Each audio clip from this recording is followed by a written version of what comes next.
Hi, I'm Michael. I run Deathcap Stories, and this is Whitechapel Occult Society.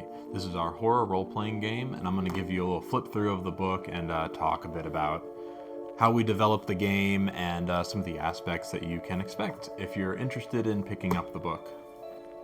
Let's get started.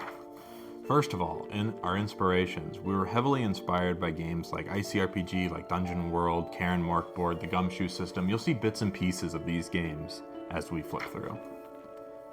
Some of the design philosophies, we wanted a game where you weren't constricted by classes. We wanted insanely deadly combat. We wanted it to feel very, very dangerous. It's a very dangerous world. Roleplay heavy was a huge, huge one, and we wanted players to take accountability of their character and really have to make hard decisions in the game. Here's a little blurb about the society in which you operate and the investigators you play as.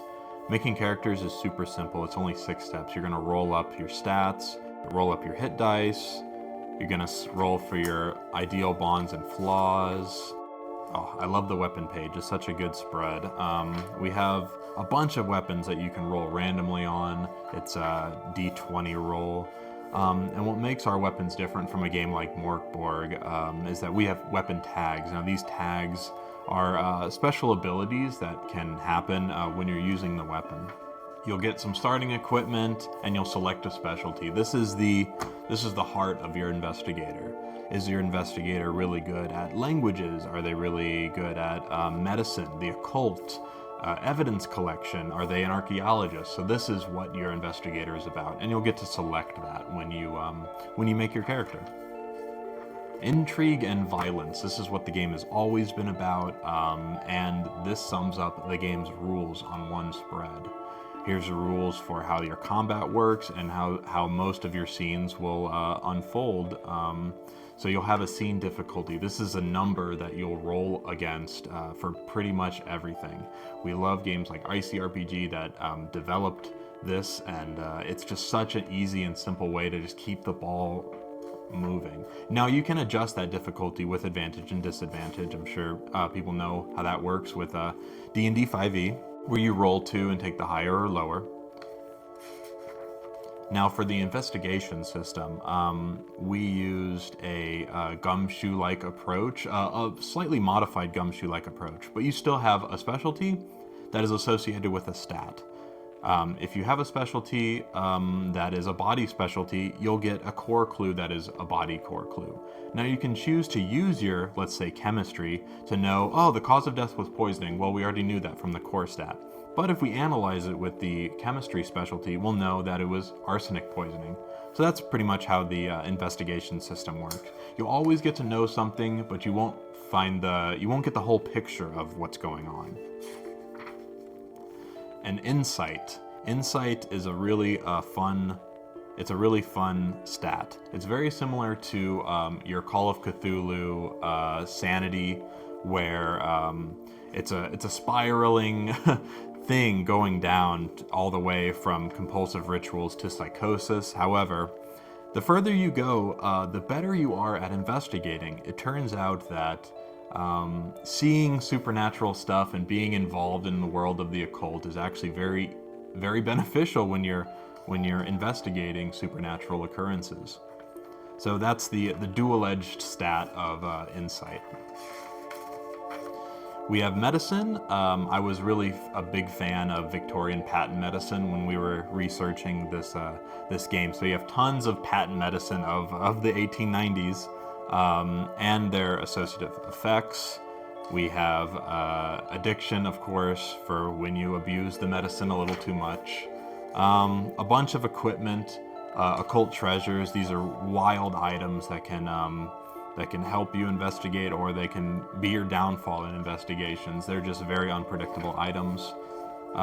Your different magics now, if you're playing a spellcaster, these are of use. You can discover these in your module, or you can start with them. It's we have tons of different magics for you to choose from. Promotion. So if your investigator happens to survive their first case, they might get promoted, and there's rules for advancement on how to level up and what to do next.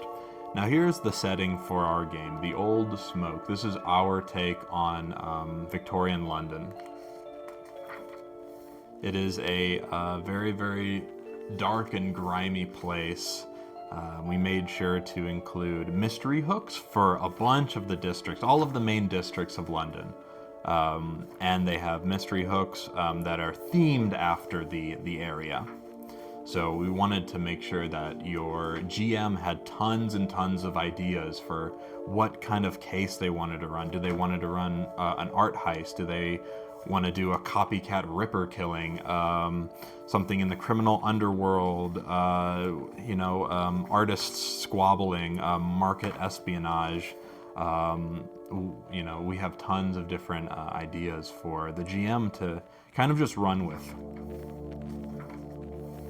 And rules on crafting the scenes, kind of guidelines on how to make your core clues and how to set up tension in your scene. Unfortunates are your NPCs that you can recruit, kind of like retainers.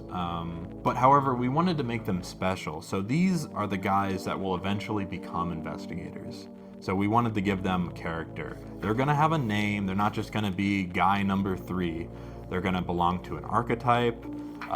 They're going to have specific traits. How do they speak? Are they really formal? Are they flowery?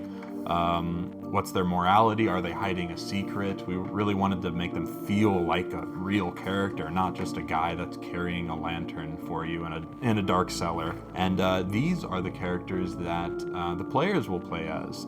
They are the bulwark against the dark. You can play as the lead. So these are like optional archetypes for you to select. So these archetypes will slightly augment how you roll up your character. You already know that you're getting a specific weapon, some equipment, and a certain specialty, as well as an origin. We have the lead, we have the occult master, one of the best guys, in my opinion. The gunner, the apothecary, love the apothecary. The mobile lab is a great and underused item we found in the playtest, but it is such a good specialty. The mobile lab is awesome. The butcher is great, and this is what you will be fighting in Whitechapel. Giant vermin, the sewer scum. These are all these are monsters that you can find within the streets. The vermin host. Love the vermin. Vermin host is like one of the first pieces of art that we did for this game, and it's still like super special to us. Vigilante, we got the animated dead. Love the animated dead. Alley Stalker, the bog beast, and Saint Eater, and the Elder God.